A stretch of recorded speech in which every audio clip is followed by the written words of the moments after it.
भगवान श्री कृष्ण जब माता देवकी और पिता वसुदेव को कंस के चंगुल से छुड़ाने गए तब उनकी उम्र 14 वर्ष थी।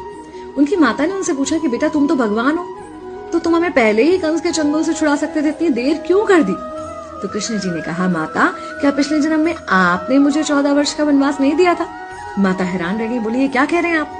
तब कृष्ण जी ने बताया कि पिछले जन्म में मैं राम था और आप थी माता कैकेयी और आप ही ने मुझे 14 वर्ष का वनवास दिया था और कर्म फल से कोई नहीं बच सकता माता, इसलिए आपको 14 साल का ये दुख सहना पड़ा। तब आश्चर्यचकित होते हुए माता ने पूछा, तो फिर यशोदा पिछले जन्म में कौन थी?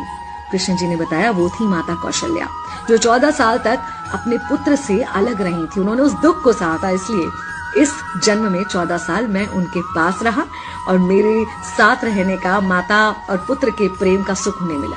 कहने का मतलब यह है कि कर्म फल से ना उस युग में कोई बचा था, ना आज कोई बचेगा।